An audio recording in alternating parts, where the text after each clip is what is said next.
Lev Nikolayeviç Tolstoy. İnsanı yaşadan nədir? Biz bilirik ki, ölümdən həyata gəlmişik, çünki qardaşlarımızı sevirik. Qardaşını sevməyən insan ölü vəziyyətindədir. İohanın Öğütnaməsi 3-cü 14.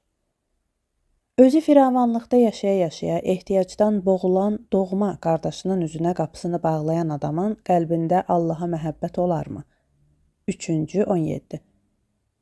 Övladlarım, sözdə və dildə yox, işdə və həqiqətdə sevək. 3-cü 18. İlahi məhəbbəti qəlbində gəzdirən hər kəsi Allah xəlq edib və o da öz Allahını tanıyır. 4-cü 7. Sevməyən insan Allahı dərk etməyib, çünki Allah məhəbbəti təcəssüm etdirir. 4-cü 8. Heç kəs heç vaxt Allahı görməyib. Əgər biz bir-birimizi seviriksə, Allah bizim qəlbimizdədir. 4-cü 12. Allah sevgi deməkdir. Sevgi ilə yaşayan insan Allahla bir yerdədir və Allah onun qəlbindədir. 4-cü 16. Kim deyirsə ki, Allahı sevirəm, lakin öz qardaşını nifrətlə yaşayır, o yalan danışır. Çünki gözünün önündəki qardaşını sevməyən kəs, gözə görünməz Tanrını necə sevə bilər? 4-cü 20. Bir nəfər çəkməçi öz arvadı və uşaqları ilə bir kəndlinin mənzilində yaşayırdı. Ev, eşik və torpaq sahibi olmayan bu kişi ailəsini çəkməçiliklə dolandırırdı. Çörək baha, zəhmət haqqı isə az, qazandığı ilə zorla dolanırdı. Çəkməçi və arvadının 2 nəfərə bir kürkləri vardı. O da geyinilməkdən cır-cındır vəziyyətinə düşmüşdü. 2-ci il çəkməçi qoyun dərisindən təzə kürk almağa hazırlaşırdı. Payıza doğru çəkməçinin azca pulu toplanmışdı. Arvadının sandığında 3 rubl kağız pul vardı. 5 rubl 20 qəpik isə kəndlilərin ona borcu yığılmışdı. Çəkməçi səhərdən kürk üçün şəhərə getməyə hazırlaşırdı. Arvadına məxsus pambıq gödəkçəni köynəyinin üstündən geyindi, mahud kaftanı əyninə saldı. 3 rublu cibinə bastı. Səhər yeməyini yeyər-yeməz əlinə əsasını alıb yola düzəldi. Düşünürdü ki, kəndlilərdən 5 rubl da toplaram, üstünə 3 rublu qoyaram və qoyun dərisindən kürk alaram. Çəkməçi kəndə gəldi. Bir kişiyə baş çəkdi. Onu evdə tapmadı. Arvadı söz verdi ki, həftə ərzində kişini pulla onlara göndərəcək. Pulu isə vermədi. Başqasının qapısını döydü. Kişi and içdi ki, pulu yoxdur. Çəkmələrin yamanmağına görə ancaq 20 qəpik verdi. Çəkməçi qoyun dərisini borc götürmək istədi, amma dəri kürk ustası ona etibar etmədi. Pul gətir, dedi. Onda istədiyini seçə bilərsən. Borc geri qaytarmağın nə olduğunu yaxşı bilirik. Beləcə, çəkməçi heç nəyə nail ola bilmədi. Yamamağa görə kişidən 20 qəpik aldı, üstəlik də kəndlinin köhnə keçə çəkmələrini dəri üzlü çəkməyə boynuna götürdü. Çəkməçi qəm dəryasına qərq oldu. 20 qəpiyi arağa xərclədi və evə arvadın yanına kürksüz döndü. Səhərdən çəkməçi şaxtadan donmuşdu. İskidən sonra isə kürksüz də isti oldu. Yolla gedə-gedə bir əli ilə qar basmış daşları tıqqıldadır, digər əli ilə isə keçə çəkmələri yellədir, öz-özünə deyinirdi. Mənə kürksüz də istidir. Azca vurmuşam, bütün damarlarım qızdırıb. Kürkə də ehtiyac qalmayıb. Kədəri də unutmuşam. Bax, mən belə adamam. Nəyimə gərəkdir? Mən köksüz də keçinərəm. Ona ehtiyacım yoxdur. Amma arvad narahat olmağa başlayıb. Həm də ki, adama acıq gəlir. Sən onun üçün can qoy, o da səni barmağına dolasın. İndi görəsən, pul gətirməsən sənin papağını başından alacam. Vallah alacam. Bu nə olan şeydir? 20 qəpik pul ödəyir. 20 qəpiyə nə etmək olar, hə? Bircə dəfə içməyə yetər. Deyir ki, ehtiyacım var. Sənin ehtiyacın var, mənim yox. Sənin evin, mal-qaran, hər şeyin var. Mənsə göz qabağındayam. Sən öz əkib becərdiyin çörəyi yeyirsən, mənsə hər şeyi min bir əziyyətlə almağa məcburam. Təkcə çörəyə bir həftədə 3 rubl xərcləyirəm. Evə dönürəm, çörək yoxdur. Yenə rubl yarım qoy. Belə, sən mənə çatanı ver. Bu minvalla çəkməçi döngədəki kiçik kilsəyə yetişir. Baxıb görür ki, kilsənin arxasında nə isə ağarır. Artıq hava qaralmağa başlamışdı. Çəkməçi diqqətlə baxır, amma dəqiq görə bilmir ki, nədir. Burada belə bir daş yox idi, deyə düşünür. Yoxsa heyvandır? Yox, heyvana oxşamır. Başdan adama bənzəyir, amma nədənsə parıldayır. Axı adamın burada nə işi var? Yaxın gəldi, tam aydın oldu. Bu nə möcüzədir? Adamdır ki var, diridir, yoxsa ölü? Lüt oturub, kilsə divarına söykənib tərpənmir də. Çəkməçi bərk qorxdu. Öz-özünə düşündü. Kimlərsə öldürüb, soyundurub və bura atıb. Bircə yaxınlaşmağın qalıb ki, sonra canını qutara bilməyəsən. Beləcə çəkməçi ötüb keçdi. Kilsənin arxasına keçdi. Adam görünməz oldu. Kilsəni arxada qoydu, ətrafına baxdı, gördü ki, o kilsə divarından yan çəkilib, qurcalanır. Sanki ətrafı gözdən keçirir. Çəkməçi biraz da qorxdu, öz-özünə düşündü. Yaxınlaşım yoxsa yanından ötüm keçim? Yaxınlaşsam pis olmaz ki. Kim bilir o necə adamdır? Yaxşı əməllərinə görə bura düşməyib. Yaxınlaşarsan o da dik atılıb səni boğar və canını əlindən qutara bilməzsən. Boğası olmadısa da indi də gəl onunla əlləş. Bununla, bu çılpaqla nə edəsən? Öz paltarını olar olmazını çıxarıb verən deyilsən ki. Allah xatadan qorusun. Çəkməsi cəld addımlarla kilsədən uzaqlaşmağa başlamışdı ki, vicdan əzabı ürəyinə hakim kəsildi. O ayaq saxladı. Niyə belə edirsən, Semyon? O öz-özünə söyləyir. İnsan fəlakətə düçar olub, sənsə qorxudan yan keçirsən. Yoxsa bərk varlanmısan? Qorxursan ki, var dövlətini əlindən alarlar. Ey, Siyoma, yaxşı iş tutmursan. Semyon geri döndü və adama sarı addımladı. Semyon ona yaxın gəldi. Göz qoyub gördü ki, cavan adamdır, güclüdür. Bədənində döyülmə izləri gözə çarpmır. Görünən odur ki, şaxtadan donub və bərk qorxub. Başını aşağı salıb oturub və Semyona baxmır. Sanki kör olub. Gözlərini yuxarı qaldıra bilmir. Semyon düz onun yanına gəldi və birdən o sanki ayıldı. Başını çevirdi, gözlərini açıb Semyona baxdı. Elə bu baxışdan da o Semyonun xoşuna gəldi. O çəkmələri yer atdı. Qurşağını açıb çəkmələrin üstünə qoydu. Kaftanını əynindən çıxartdı. Anlamağa çalışarıq, dedi. Geyin görüm, haydi. Semyon onun qollarını boynuna saldı. Qaldırmağa başladı. O dükəldi. Semyon gördü ki, bu adam incə, təmiz bədənə, xoş sifətə malikdir. Əlləri və ayaqları qırıq deyil. O kaftanını yad adamın çiyinlərinə saldı, qoluna çatmadı. Semyon kaftanın qollarını aşağı dartdı, çırpdı və qurşaqla bağladı. Semyon kartuzunu çıxarıb çılpaq adamın başına qoymaq istədi. Başına soyuqdur, deyə düşündü. Mənim başım keçəldi, onunsa gicgahlarında qıvrım və uzun saçları var. Yenidən başına qoydu. Yaxşı budur, çəkmələri ayağına keçirim. Onu oturtdu və keçə çəkmələri ayağına keçirtdi. Çəkməçi onu geyindirir və deyirdi. Bax belə, qardaş, əl ayağını ovuşdur və qızış. Bu işlərsə bizsiz də ötüşər. Yeriyə bilirsənmi? Adamsa dayanıb durdu. Semyonu xoş baxışlarla süzür, bir söz demək isə bacarmır. Niyə danışmırsan? Burada qışlayası deyilik ki, evə getmək lazımdır. Bu da dəyənəyim, zəifsənsə söykən. Tərpən görüm. O yola düzəldi və asanlıqla yeridi. Geri qalmadı. Onlar yolla gedirlər və Semyon deyir. Hə, kiminki sən? Buralı deyiləm. Buradakiləri tanıyıram ki. Onda bura necə düşmüsən? Mənə söyləmək olmaz. Belə çıxır ki, xətrinə dəyiblər. Xətrimə dəyən olmayıb. Məni Allah cəzalandırıb. Məlumdur, hər şey Allahdandır, amma hər halda bir yerə getməlisən. Hara gedirsən? Mənim üçün fərq etməz. Semyonu təəccüb bürüdü. Şuluqçuya bənzəmir, danışığı da nəzakətlidir, amma özü barədə heç nə demir. Və Semyon düşünür. O qədər qəribə işlər olur ki. Birdən ona dedi. Nə etməli? Gedək bizim evə. Biraz sakitləşərsən. Semyon yol gedir, qəribsə ondan geri qalmır. Yanaşı addımlayır. Külək qalxdı. Semyonun köynəyini qaldırdı. İçkinin təsiri ötməyə başladı və onu titrətmə tutdu. Addımlayır, burnunu çəkir, qadın gödəkçəsini bədəninə sıxır və fikirləşir. Bu da sənin kürkün. Kök dalınca getdim, Kaftansız geri döndüm. Hələ bir çılpağın birisini də özümlə gətirirəm. Matryona sağ ol deməyəcək.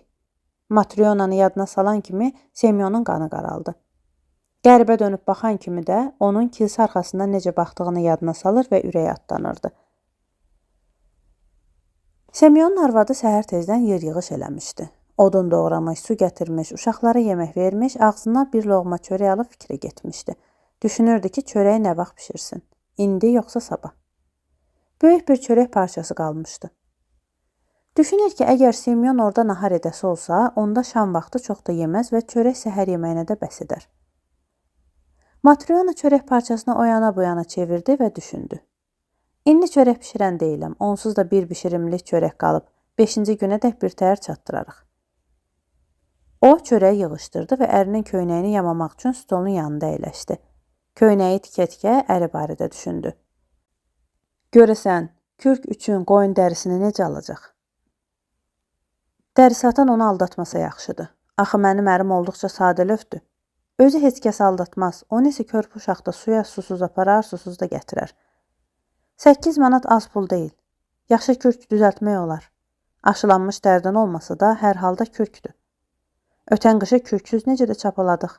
Nə çay üstünə, nə başqa yerə çıxa bilmədik. Yoxsa həyətdən çıxır, nə varsa hamısına bükülür, mənəsə geyinməyə bir şey qalmır. Gec getdi, indiyə qayıtmalıydı axı. Yoxsa Tərlanımın başı kefə qarışıb. Matryona elə bunu düşünmüşdü ki, birdən artırmada pilləkənlər cırıldadı. Kimsə içəri daxil oldu.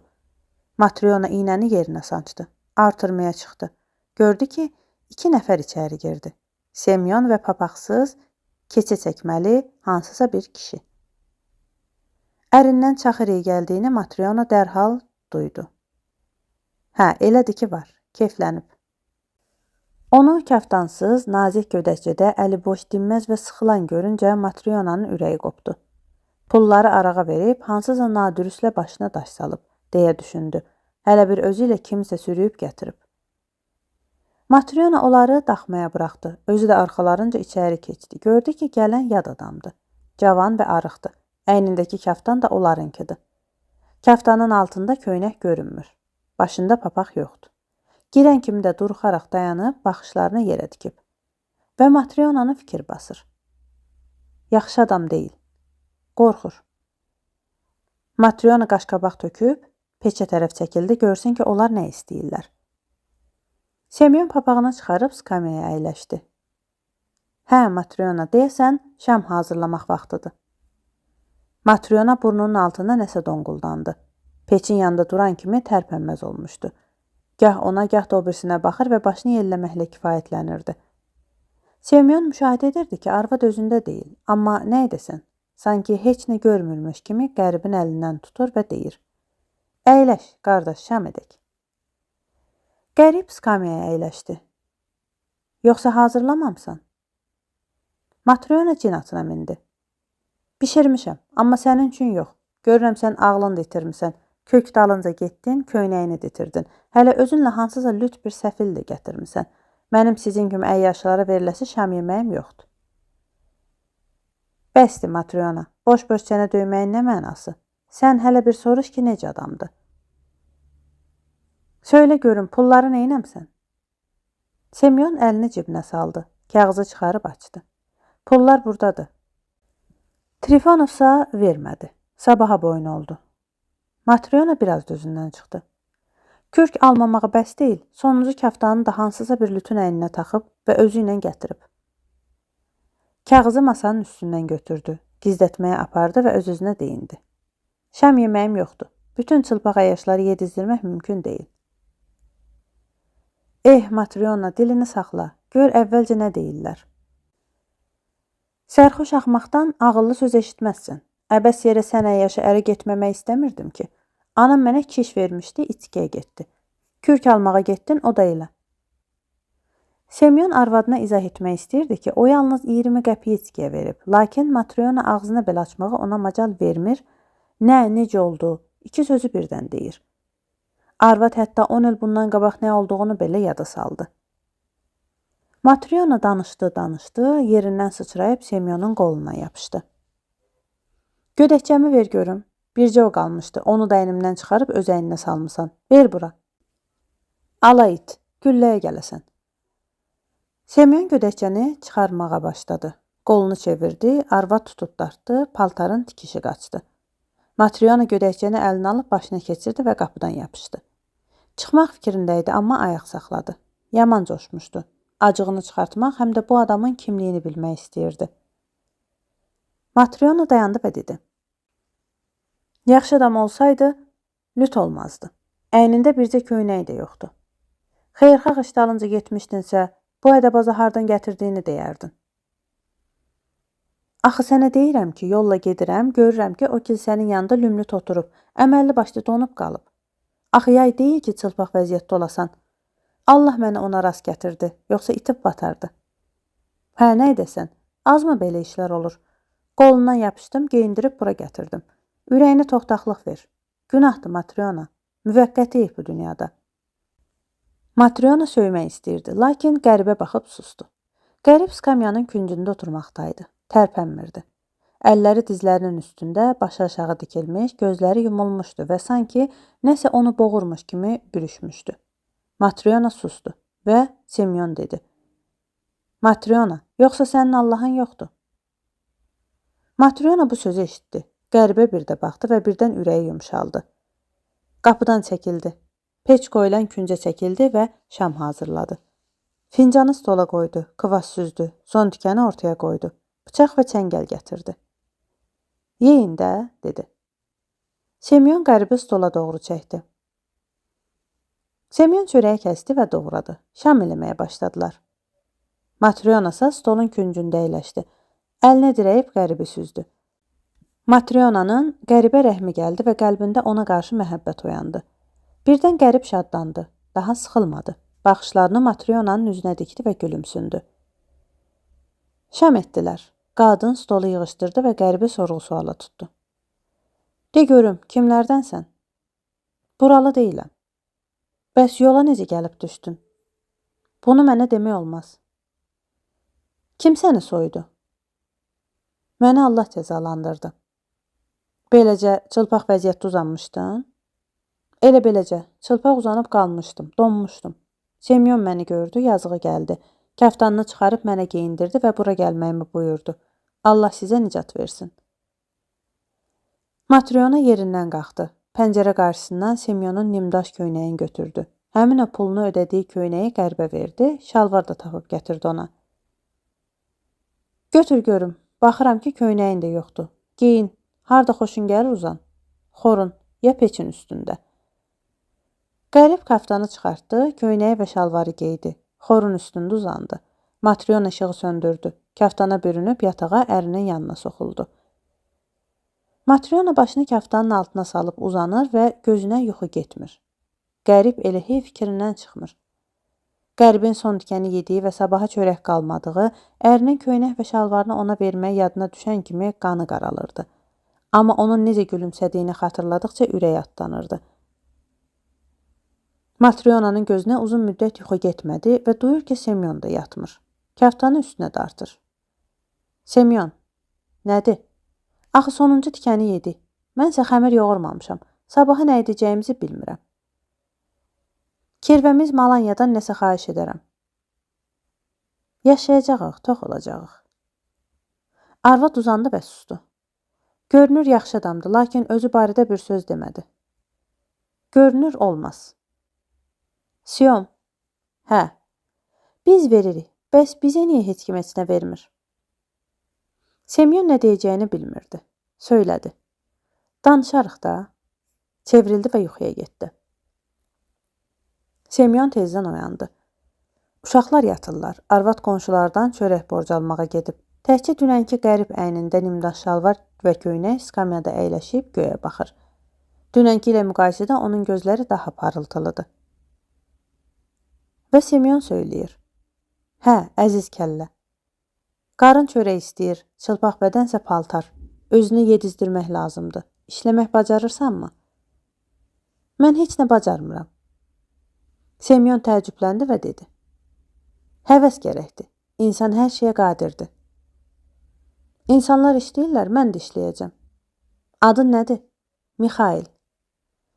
Hə, Mixayla. Özün haqda danışmaq istəmirsən, öz işindir. Amma nə buyursam edəcəksən. Səni yedizdirəcəm.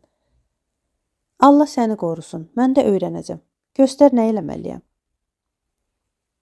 Semyon ipliyi əlinə aldı. Barmaqlar arasına keçirtdi. Düyünləməyə başladı. Çətin iş deyil, bax. Mixayla fikir verdi. O da barmaqlarına keçirtdi. O saat qaydasını anladı, düyün vurdu. Semyon ona qaynatmağın da yolunu göstərdi. Mixayla bunu da dərhal öyrəndi. Sahib ona cod tükü necə vurmağın və tikməyin çəmini də göstərdi və Mixayla dərhal anladı. Semyon hansı iş onu göstərdisə, o hər şeyi dərhal anlayır və 3-cü gündən elə işləməyə başladı ki, sanki ömrü boyu ayaqqabı tikib. Bükük salmadan işləyir, az yeyir, işdə fasilə yaranır, susur və elə hey yuxarı baxır. Küçəyə çıxmır, artıq söz demir, zarafat etmir, gülmür. Birinci axşam qadın onları şam yeməyə hazırlamağa başlayanda onun gülümsədiyini görmüşdülər. Gün dalınca, həftə dalınca beləcə il gəlib ötdü. Mixayla əvvəlki kimi Semyonun yanında yaşayır və işləyir. Və Semyonun işçisinin şöhrəti aləmə yayıldı. Heç kim onun kimi təmiz və möhkəm tikmir və hətta çəkmə tikdirmək üçün mahaldan da onun yanına gəlməyə başladılar. Beləcə Semyonun gəliri artmağa başladı. Günlərin bir günü qış vaxtı Semyon Mixayla ilə oturublar, işləyirlər. Xizəkli fayton qoşulmuş zınqrovlu troyka daxmaya yanalır. Pəncərəyə tərəf boylandılar. Fayton daxmanın yanında dayandı. Qoçağın birisi qozladan enib qapını açdı. Əyninə kürk geymiş ağa faytondan çıxdı. Semyonun evinə doğru addımladı. Artırmaya qalxdı. Matryon otaqdan çıxdı. Qapını taybatay açdı. Ağa başını əyib daxmaya girdi. Qamətini düzəltdi. Başı az qala tavana dəyəcəkdi. Bədəni ilə bütöv küncü tutdu. Semyon yerindən qalxdı. Təzim etdi və ağanın gəlişinə təəccübləndi. O bu cür adam görməmişdi. Semyon özü qurumuşun biri, Mixayla aparıq, Matrona da quru talışa kimi. Bu isə sanki başqa dünyadan gəlmişdi. Sifəti qıpqırmızı, dolu, boynu öküz boynu kimi, sanki çoğundan tökülüb. Ağa nəfəsini dərdi, kürkünü çıxartdı, skamyaya əyləşdi və dedi. Buranın sahibi kimdir? Semyon irəli gəldi və dedi. Mən, zat aliləri. Ağa öz adamı tərəfə qışqırdı. Ey, Fedka, malı bura ver. Oğlan qaçaraq gəldi. Bağlamanı içəri gətirdi. Ağa bağlamanı əlinə alıb stolun üstünə qoydu. Aç, dedi. Oğlan bağlamanı açdı. Ağa barmağını malın üstünə qoydu və Semyona dedi. Hə, çəkməci, sən qulaq as. Malı görürsənmi? Sən bunun necə mal olduğunu dərk edirsənmi? Semyon əli ilə malı yoxladı və dedi. Yaxşı maldır. Yaxşıdır, yaxşı. Axmaq. Sən bu cür mal görməmsən. Alman malıdır. 20 rubl ödənilib. Semyon qorxdu və dedi. Harda görəsiydik ki? Hə, elədir ki var. Sən bu maldan mənim ayağıma çəkmə tikməyi bacararsanmı? Olar, zat aliləri. Ağa onun üstünə qışqırdı.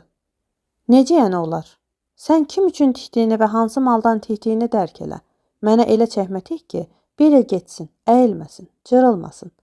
Bacarırsan altına gir, malı doğra. Bacarmırsan boyun olma və malı doğrama. Mən sənə qabaqcadan deyirəm. Çəkmələr bir ildən tez cırılsa, əyilsə, səni həbsə atdıracam. Bir ildən tez əyilməsə, cırılmasa, işinə görə 10 rubl ödəyəcəm.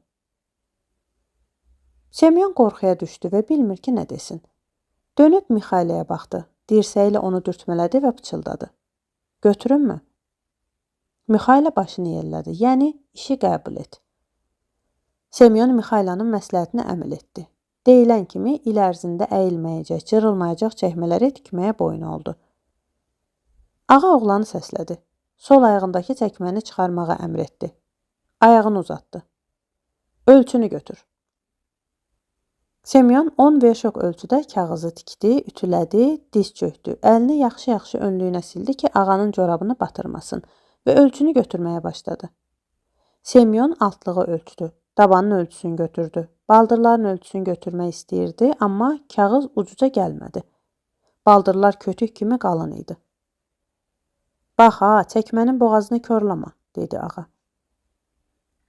Semyon ölçü üçün daha bir kağız düzəltdi. Ağa oturub corabın içində barmaqlarını tərpədir, daxmadakılarsa onu nəzərdən keçirirlər. Gözü Mixailəyə sataşdı. Bəs bu kimdir sənin yanında, dedi. O, ustamın özüdür ki var, o da tikəcək. Bax ha, ağa Mixailəyə söyləyir. Yadında saxla, elə tik ki, bir il getsin. Semyon da nəzərlərini Mixailəyə dikdi. Gördü ki, o ağaya heç fikir də vermir. Baxışlarını ağanın arxasındakı küncə yönəldib, sanki kiməsə diqqətlə baxır. Mixailə baxdı, gözlənilmədən gülümsündü və büsbütün işıqlandı. Sənə nə olub baxmaq, dişini ağardırsan. Yaxşısı budur, çalış çəkmələr vaxtında hazır olsun.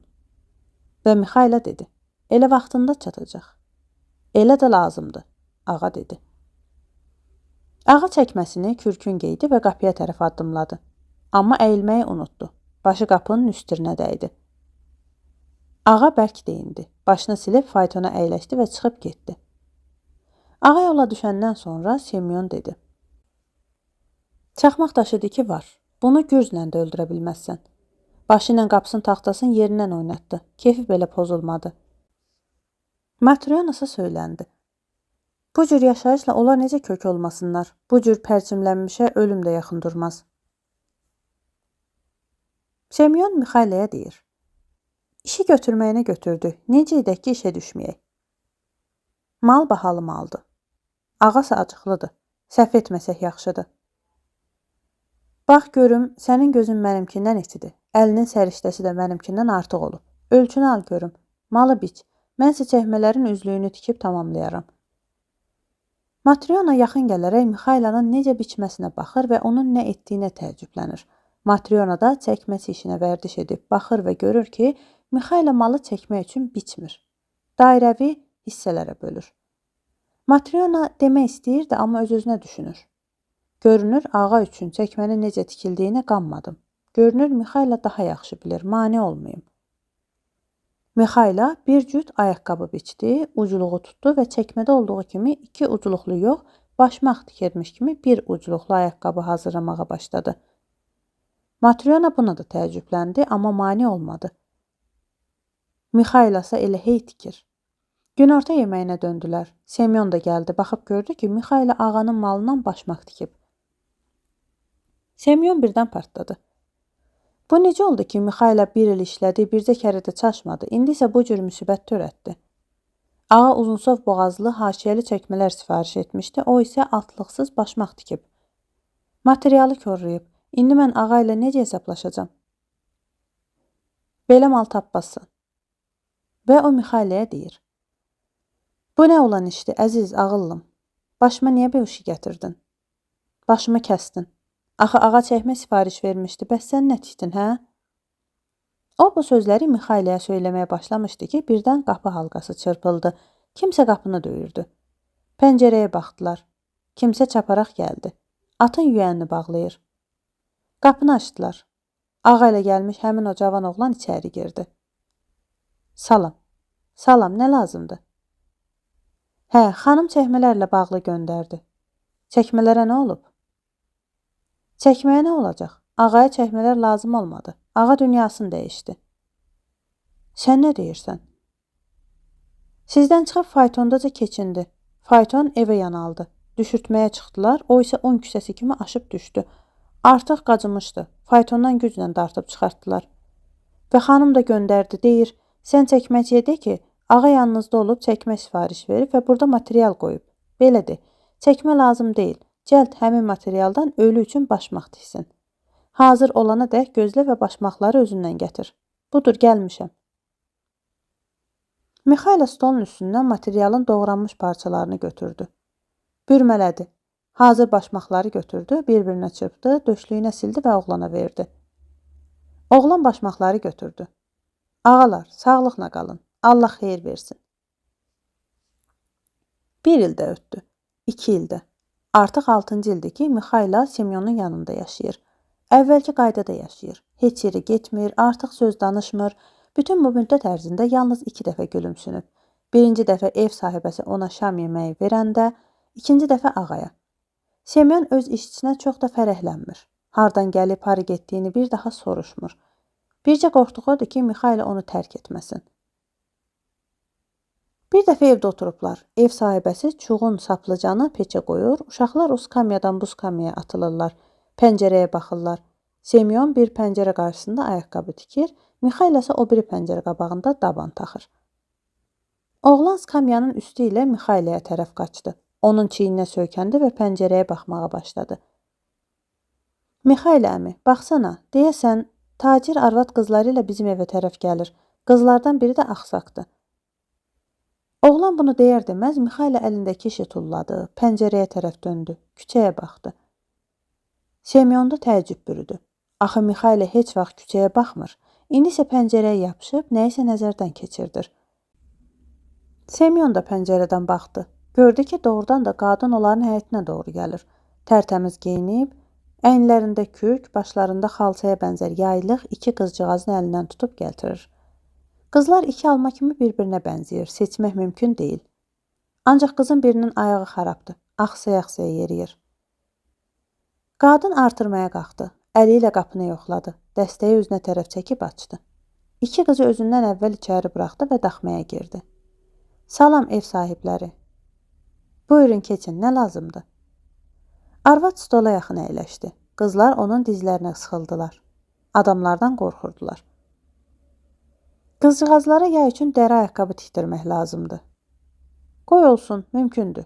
Bu cür balacalar üçün tikməmişik, amma hər şey mümkündür. Haşiyəli və ya kişlə tikilib çevrilmiş ayaqqabılar olar. Budur, məncə Mixayla bu işin ustasıdır.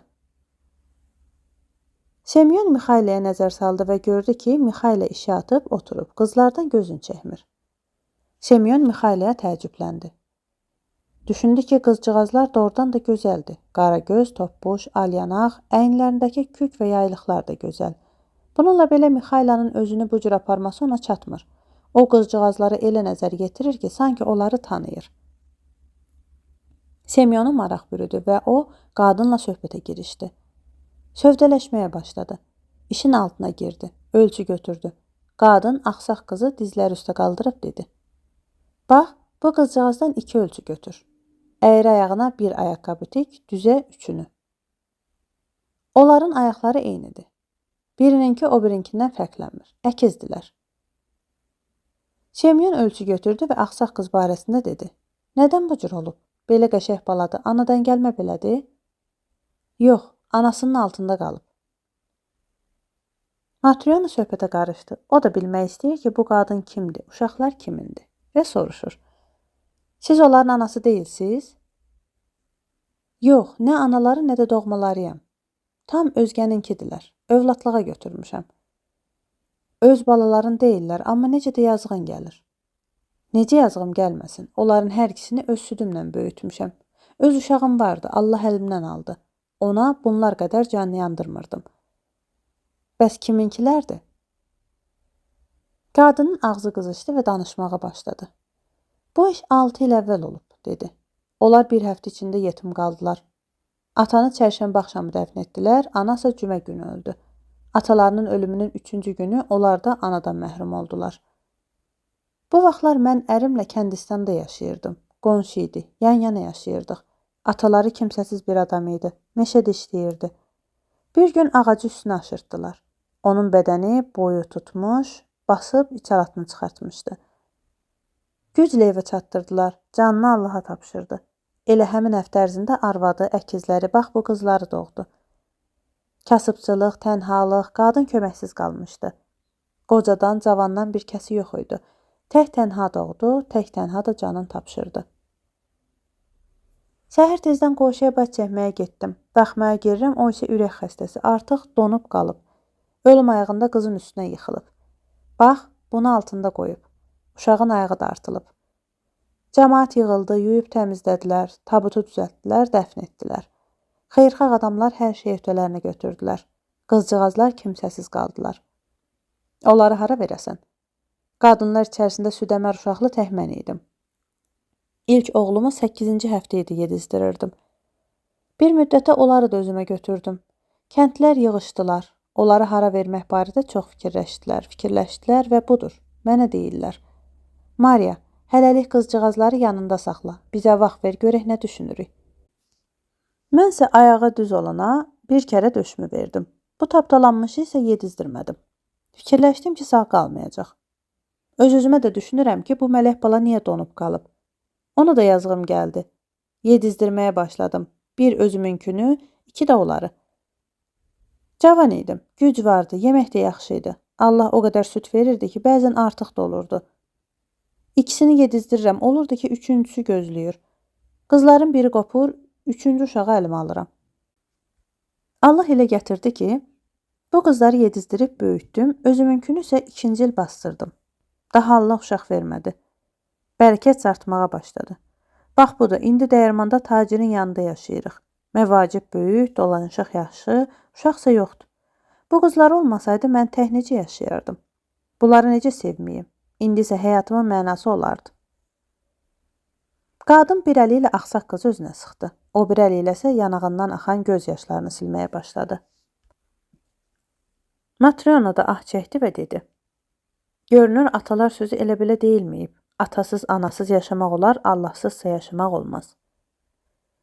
Beləcə söhbət elədilər. Qadın getmək üçün ayağa qalxdı, ev sahibləri onu yola salırdılar. Mixailəyə nəzər yetirdilər. O isə əlləri dizləri üstündə oturub gözünü yuxarı dikib gülümsündü. Semyon ona yaxınlaşdı. Nəsə olubmu Mixayla, dedi. Mixayla skamyadan qalxdı, əlindəki işi saxladı, döşlüyünü çıxartdı. Ev sahibinə və sahibəsinə təzim etdi və dedi. Ağalar, günahımdan keçin. Allah məni bağışladı, siz də bağışlayın. Və ev sahibləri gördülər ki, Mixayla işıq saçır. Semyon ayağa qalxdı. Mixailəyə baş əydi və ona dedi. Mixayla, görürəm ki, sən sadə bir insan deyilsən. Mən də səni saxlaya bilmirəm. Səni sorğu-suala da tuta bilmərəm. Mənə bircə şeydir.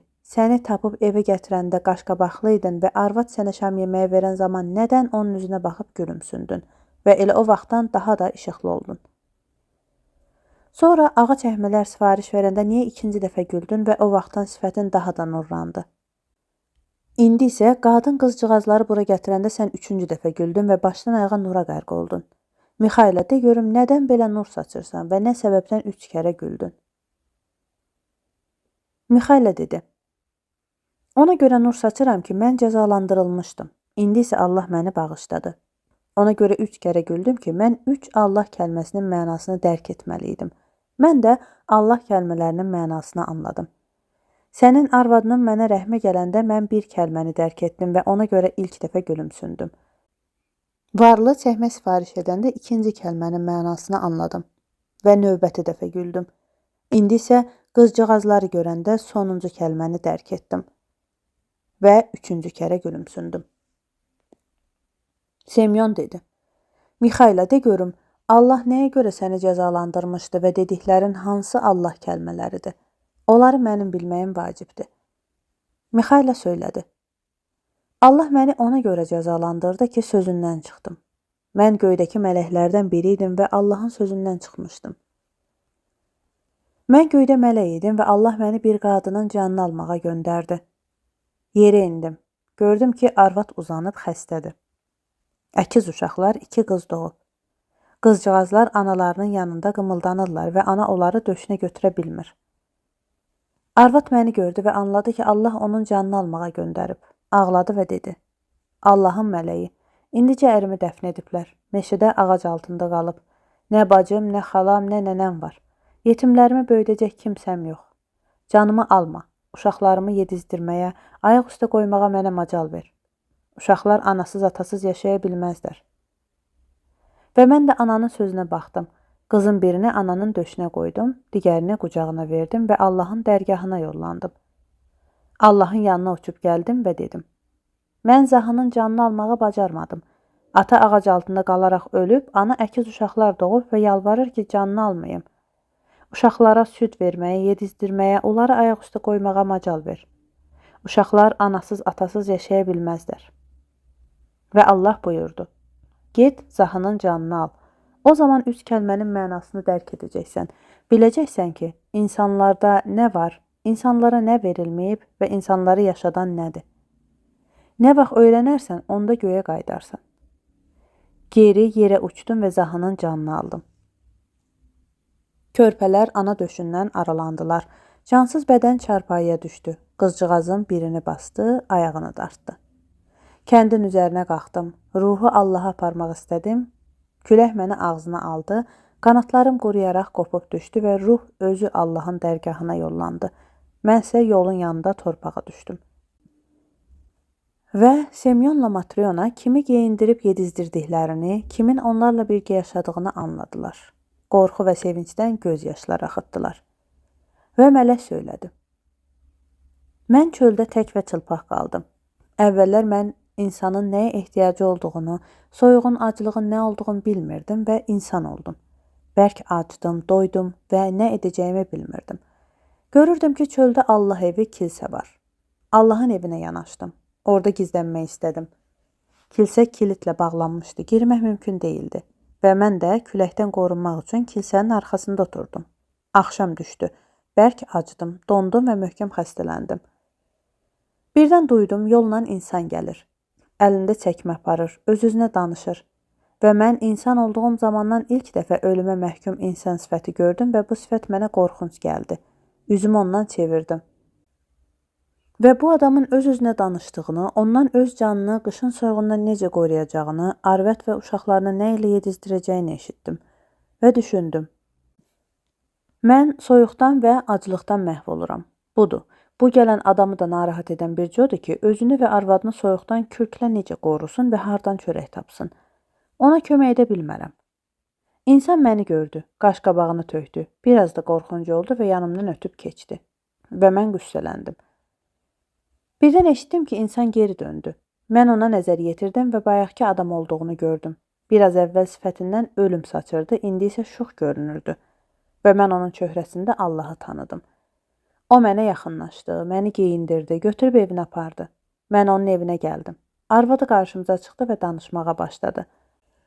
Qadın insanın bayaqki vəziyyətindən də qorxunc görünürdü. Ağzından ölüm qoxusu gəlirdi və bu qoxu məni nəfəs almağa qoymurdu. O məni bayıra, soyuğa qovmaq istəyirdi və bilirdim ki, məni qovsa öləsidir. Birdən əri ona Allahı xatırlatdı və o da qəfildən dəyişdi. Və o bizə şam yeməyə qoyarkən özü mənə baxdı. Mən də başımı qaldırıb ona baxdım. Artıq onda ölüm əlaməti yox idi. O canlı idi. Və mən onun çöhrəsində Allahı tanıdım. Və mən Allahın ilk kəlməsinin mənasını anladım. İnsanlarda nə olduğunu biləcəksən. Və mən bildim ki, insanlarda məhəbbət var. Buna görə sevinməyə başladım ki, Allah vəd etdiyini mənə dərk etdirməyə başladı və mən birinci dəfə gülümsündüm. Ancaq hələlik hər şeyi bilə bilməzdim. Anlaya bilmirdim ki, insanlara nə verilməyib və insanları yaşadan nədir. Mən sizinlə yaşamağa başladım və 1 il yaşadım.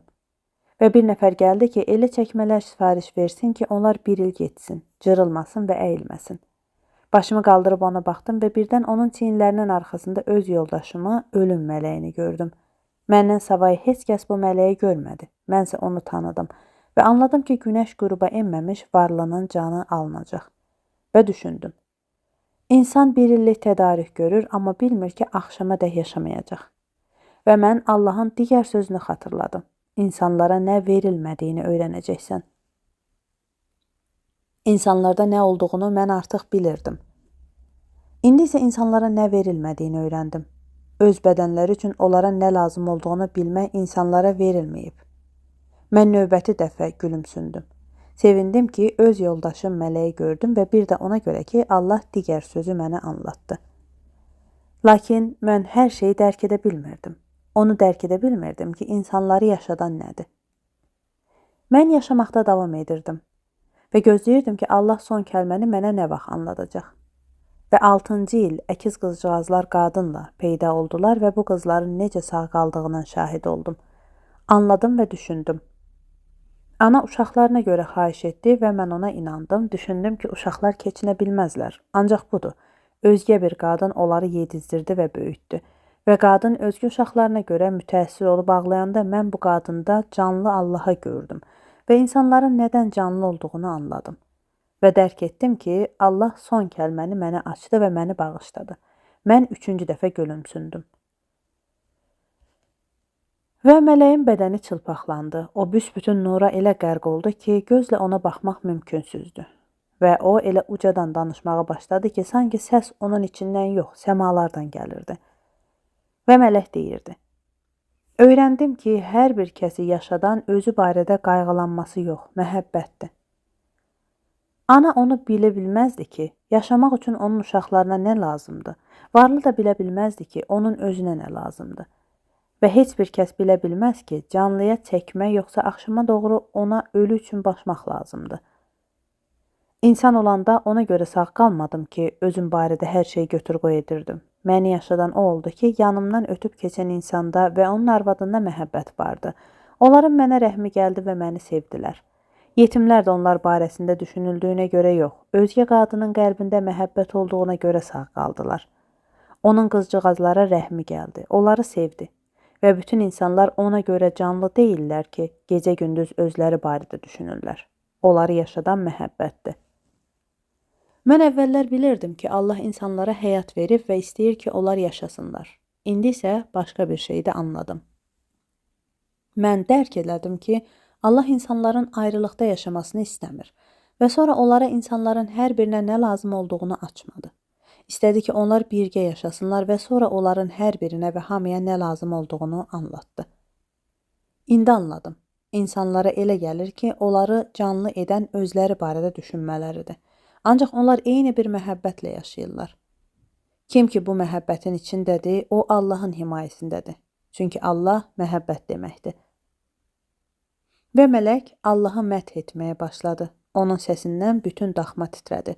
Evin tavanı aralandı və yerdən göyədək odlu bir dirək uzandı. Semyon arvadı və uşaqları ilə yerə uzandılar. Mələyin belinin arxasında qanatlar açıldı və o göyə qalxdı.